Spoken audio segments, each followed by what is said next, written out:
Hi, this is Brent. And Josh. And we're from Beekman 1802, and today we're going to answer some of your small business questions in a little segment that we call Kitchen Table Business School.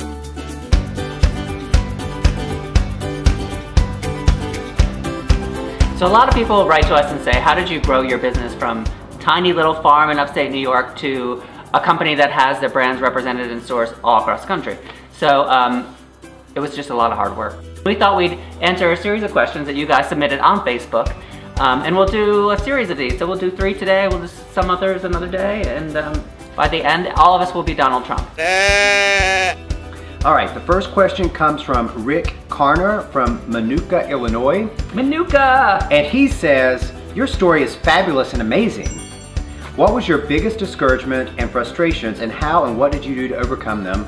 And what went through your minds and what kept you going? That's a big question. It's like 2 questions. Desperation is the best motivation.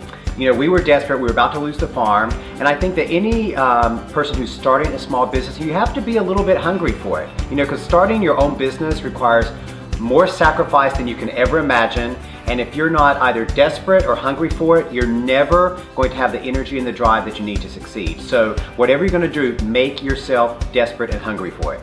And I would say the thing that kept us going was actually feedback from you guys. Create some sort of social network with your customers. Make sure that you're getting constant feedback and constant encouragement and honest advice from them.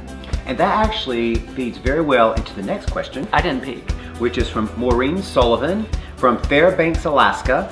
And she says, how many hours a day does it take to keep up with all the social media, email, etc.? Do you ever sleep? The unfortunate side effect of being a connected world is that people are connected and they want to. That's not unfortunate. If you're trying to grow your business, you have to be there whenever your customer is there. What's most beneficial to us in terms of keeping up with all of our emails and social media is making sure that we have our mobile device with us at all times.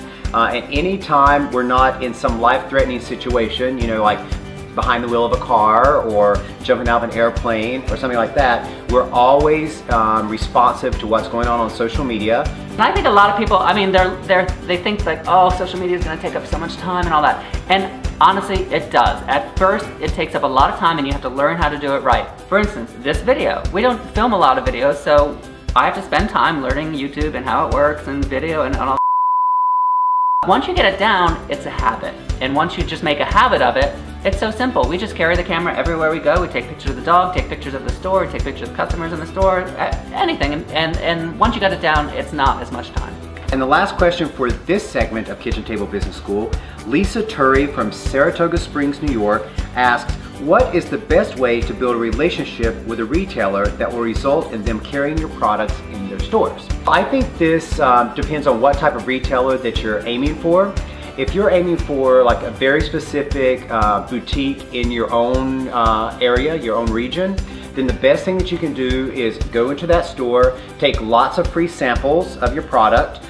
People love free samples, and then actually ask the store owner if you can come to the store on a busy day like a weekend and actually sample the products and educate the consumer about the product. People might not realize this, but when we started selling soap, Brent used to go down into the city and stand in Bendel's department store, stand there with all the shop girls and sell individually the soap one by one. And that's how we built that first retail relationship was, you know what, we're gonna come in and sell this. Because we believe in our product and we're gonna stand right here behind our product. Now if you're looking for trying to get into a larger kind of multi-chain retailer, then the absolute best way you can do that is to invest and go to one of the big trade shows. But don't set up a booth at first.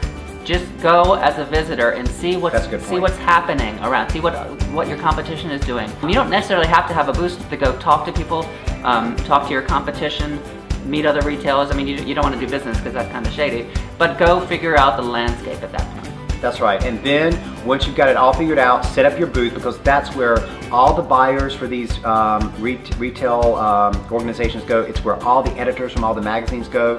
So it is quite an investment to go to one of the shows, but it's an investment that can pay off if you do your homework first and set up a great retail experience in that show.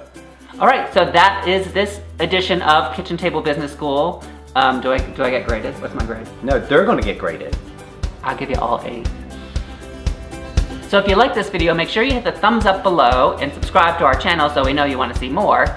And you can see some of our previous videos over here. You can go shop in our store over here.